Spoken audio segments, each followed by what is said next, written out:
parkour. Ugh. All right. My name is Jason, and in this video, shit. Damn it. I screwed up. Hang on.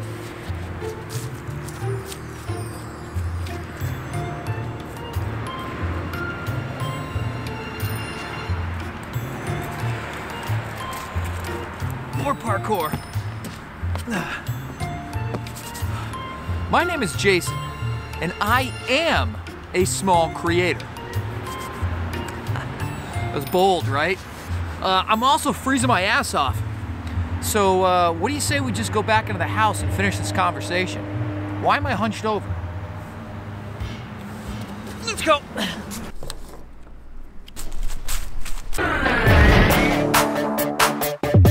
Activated. Autopilot activated. Re-entry initiated. Look, Mom, no hands!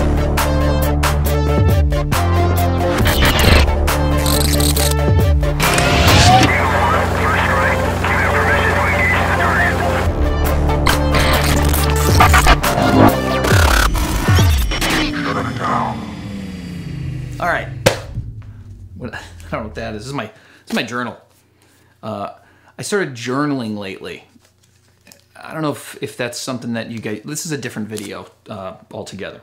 So jumping right into it, like I said off the top, I am a small creator, and let me tell you what that means. Why I am totally comfortable saying it, and why I don't think it's a bad thing. So for starters, I am part of a Facebook group called No Small Creator, and I think it's a wonderful thing. I think it's a wonderful place to exchange information. I think learning, whether it's techniques or troubleshooting, supporting each other, exchanging information, and just sort of getting motivation. I think in that way, anytime you create a community, I don't care if it's called Bag of Assholes. It doesn't matter. Like, I think that the idea of that community, that group, is great. In this case, it's for the creative community. So I think it's a wonderful thing. Getting back to my original point, what is sort of stuck in my head is this idea that being small is a bad thing. And I guess for me, I don't know when we got to this spot or this place where being judged based on a particular level of, or a particular set of numbers or metrics was something to be frowned upon. You know, in a lot of other jobs in life, you are judged based on numbers. If you're a salesperson, you have to hit numbers, right? If you're a car salesman, you have to move cars. If you're in real estate or mortgage lending or Wall Street, you can judge. There are metrics to judge your performance, even in my company. So I do think that when it comes to the creative arts, I think just because you have 50 subscribers, does that mean your work is garbage? Absolutely not. But if you have 5 million subscribers, guess what?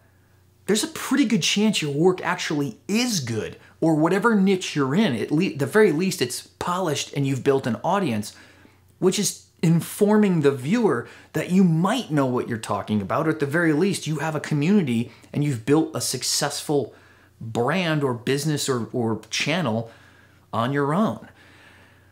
And I think that by saying that nobody is a small creator, I take umbrage with that. I am small. I am a small brand. I am a small business. I don't even know what my brand is, okay? And this is my 5th video. Think about that for a second. I have 100-something subscribers, right? Which I think I'm losing them now at this point because I haven't uploaded in a couple months. But this will be my 5th video. Let me ask you, what would you call my channel? Don't even give me that horse shit. Well, it doesn't matter, and this and that. It's small. It's okay. It's small. I like that. It allows me to do whatever the hell I want and be weird, and there's really no repercussions yet. I like that. And I never once didn't shop at a small business because it was small. I never looked at a place and thought to myself, I'm not going into that coffee shop because it's not Dunkin' Donuts and it's not Starbucks. Quite the contrary. How many wonderful cafes have you gone in where you're like, never even heard of this place. It's a little tiny hole in the wall. Oh my God, it's delicious. To me, the creative arts, if you will, fine arts, creative sort of craftsmen, they are still selling you goods. I think that if you were gonna hire somebody to do a job, you would find who's best at it. And one of the ways you'd find who's best at it is you would look at reviews, right? Maybe you'd go online and figure out, hey, does this carpenter know what he's doing? Is he good? Why is he good? Other people like him. They paid him for his services and he did great work. Here's the testimonials. Here's the 4 and 5 star ratings. That stuff kind of matters. And the ultimate thing, what this kind of brings me to, is how can we measure growth if we don't start someplace kind of small, right? And if you're not willing to say to yourself, hey, I'm down here, man. It doesn't mean I'm less of a human being, but what it means is my experience level, my technical abilities, they might be down here. And as you grow a brand or you grow a channel or you grow a small business, if you're lucky enough to turn it into a bigger business or bigger channel, don't you want to look back and remember your small, humble beginnings and just say, yeah, wow, this was, I've come a long way. I understand the idea of trying to put it out there that your metrics and your vanity numbers or vanity metrics don't mean or sort of validate who you are. They don't define you as a creator.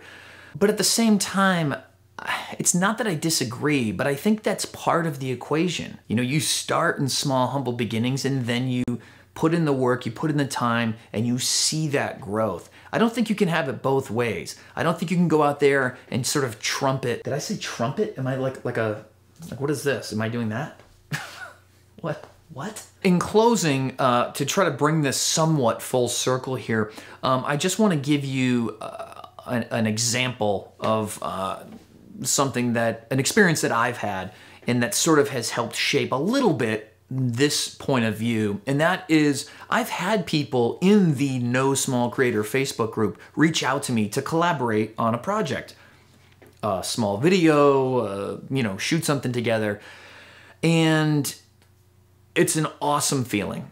It really is. It's a great feeling when somebody who's more established than you, who is a bigger channel, I have no problem saying that. In fact, I don't even know why I'm making air quotes. It just means you're more established. You're a bigger brand, smaller brand. Anyway, when bigger channels reach out to me and they say, we should collab, that's an amazing feeling. If I never see that person or get a chance to make a project with them or a video with them or whatever, that's cool. That's totally fine. The fact that they thought of me while watching a video, that's the win right there for me.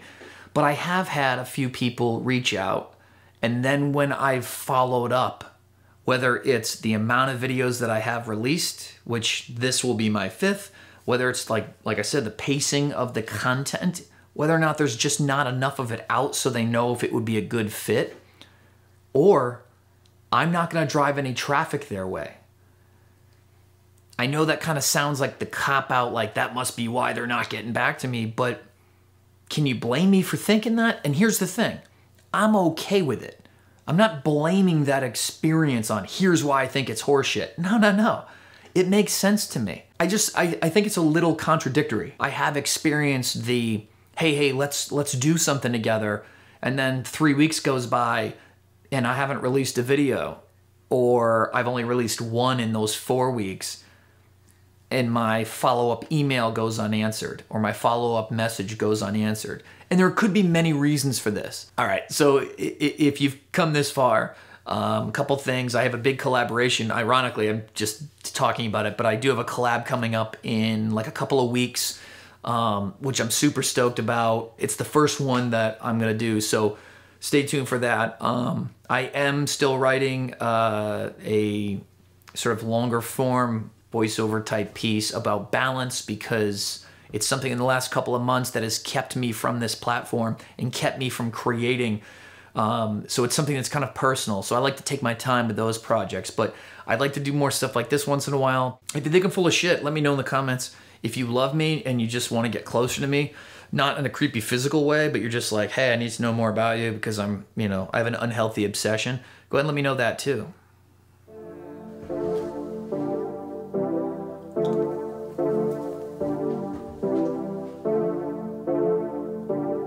Love you. For the record, I'm done trying to make y'all comfortable. For the record, you ain't trying to grow, then it's done for you. For the record, lab on me going all the way.